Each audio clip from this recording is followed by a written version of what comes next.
This is an English story of youthful Naiad Marina. Once there lived a youthful Naiad named Marina. She had a lovely green tail and a beautiful voice. Marina frequently watched vessels pass by and was conceived by the world above the water.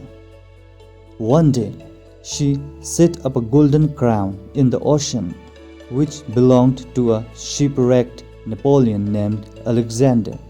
Marina kept it as a sacred treasure.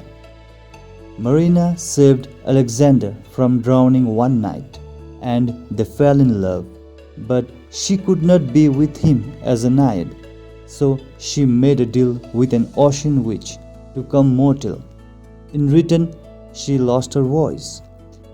Marina and Alexander's love grew, indeed, though she could not speak.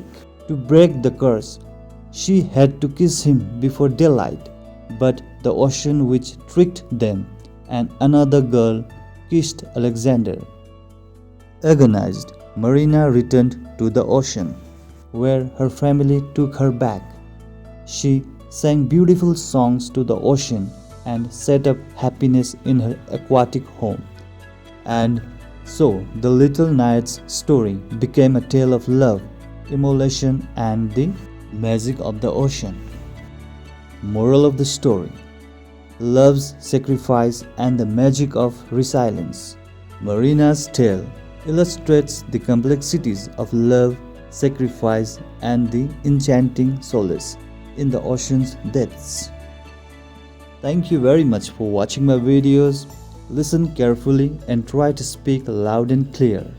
Keep reading, keep listening, and keep practicing every day. Definitely, your spoken English will get better day by day. God bless you all. Have a wonderful day.